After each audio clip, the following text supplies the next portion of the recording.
Assalamualaikum warahmatullahi wabarakatuh. Perkenalkan, saya Diana Fisa Muflihani, NPM 195030071. Di video kali ini, saya sebagai moderator dari kelompok 7. Pada kesempatan kali ini, kami akan membahas hakikat cerpen sebagai suatu bentuk prosa fiksi Indonesia. Materi yang pertama akan disampaikan oleh Hani Lestari. Perkenalkan, nama saya Hani Lestari, NPM 1950391. Di sini saya akan menjelaskan pengertian prosa fiksi. Slamet Mulyana mengemukakan istilah prosa secara etimologi berasal dari bahasa Latin oratio proposa, yang berarti ucapan langsung, bahasa percakapan, sehingga prosa berarti bahasa bebas, bercerita, dan ucap langsung. Kata prosa sebagai suatu terminologi dalam dunia sastra diambil dari bahasa Inggris prose, yang berarti bahasa tertulis atau tulisan. Materi berikutnya ada pengertian cerpen. Cerpen adalah singkatan dari cerita pendek. Cerpen merupakan salah satu ragam dari jenis prosa. Cerpen sesuai dengan namanya adalah cerita yang relatif pendek yang selesai dibaca sekali duduk. Proses sekali duduk dapat diartikan sebagai memahami isi pula. Artinya, pada saat itu isi cerpen dapat kita pahami. Materi selanjutnya akan disampaikan oleh Silmi Munifah. Perkenalkan, nama saya Silmi Munifah, NPM 1950372. Di sini saya akan menjelaskan ciri-ciri dari cerpen. Yang pertama ada jalan ceritanya lebih pendek dari novel. Yang kedua, jumlah suku katanya tidak lebih dari 10.000 kata. Yang ketiga, tidak menceritakan kisah semua tokohnya. Yang keempat, pemakaian kata yang sederhana. Yang kelima, biasanya hanya menceritakan satu kejadian.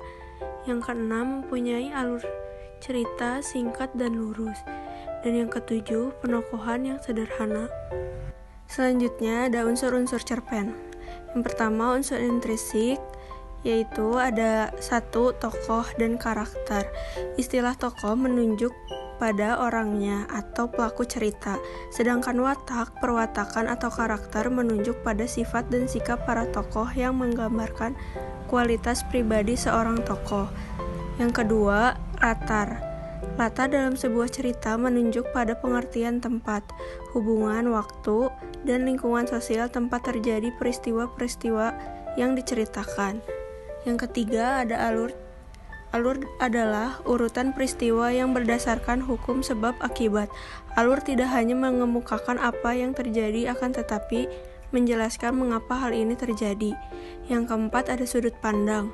Sudut pandang adalah visi pengarang dalam memandang suatu peristiwa dalam cerita.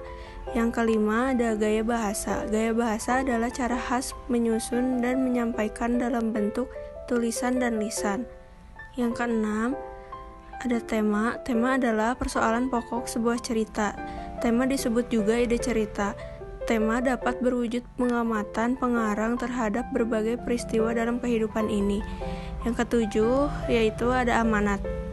Amanat adalah pesan yang ingin disampaikan pengarang berupa pemecahan atau jalan keluar terhadap persoalan yang ada dalam cerita. Materi selanjutnya akan disampaikan oleh Hafsa Jikri Nasati. Assalamualaikum warahmatullahi wabarakatuh. Nama saya Hafsa Jikri Nasati, NPM 1950387. Saya dari kelompok 7 dan di sini saya akan mempresentasikan unsur ekstrinsik cerpen dan juga jenis-jenis cerpen. Yang pertama ada unsur ekstrinsik cerpen. 1.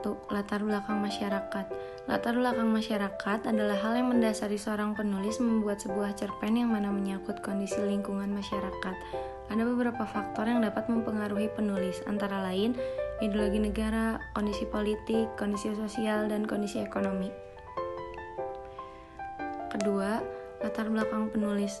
Latar belakang penulis adalah faktor yang ada dalam diri penulis sehingga mendorong penulis dalam membuat cerpen. Ada beberapa faktor latar belakang penulis antara lain riwayat hidup penulis, kondisi psikologis, dan juga aliran sastra penulis. Yang ketiga, nilai yang terkandung dalam cerpen. yaitu nilai agama, nilai sosial, nilai moral, dan nilai budaya. Selanjutnya ada jenis-jenis cerpen. Yang pertama ada menurut jumlah kata. Cerpen mini dengan jumlah kata 750 sampai 1000 kata. Cerpen ideal dengan jumlah kata 1000 sampai 3000 kata. Sedangkan cerpen panjang dengan jumlah kata 10.000 kata. Dan juga ada menurut teknik mengarangnya, yaitu cerpen sempurna, cerpen yang fokus pada satu tema, dan juga cerpen tak utuh. Sedangkan menurut tahap penulisannya ada tahap persiapan, tahap inkubasi, ada tahap inspirasi, dan juga tahap penulisan. Sekian dari saya, terima kasih. Materi selanjutnya akan disampaikan oleh saya sendiri, yaitu tujuan menulis cerpen. Tujuan menulis cerpen yang pertama yaitu memberikan informasi. Yang kedua, mencerahkan jiwa. Yang ketiga, ekspresi diri. Yang keempat, mengedepankan idealisme. Yang kelima, mengemukakan opini. Dan yang terakhir, untuk menghibur.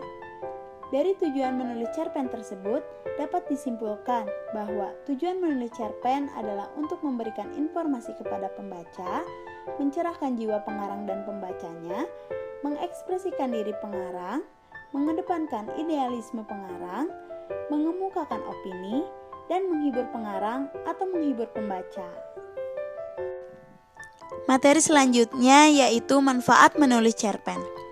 Manfaat menulis cerpen yang pertama yaitu meningkatkan kecerdasan. Yang kedua, meningkatkan daya inisiatif dan kreatif. Yang ketiga, menumbuhkan keberanian. Dan yang keempat, mendorong kemauan.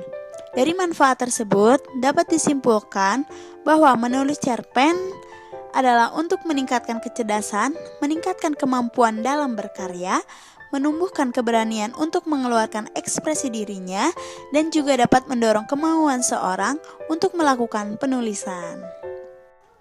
Sekian video yang dapat kami sampaikan. Mohon maaf apabila ada kesalahan. Terima kasih. Wassalamualaikum warahmatullahi wabarakatuh.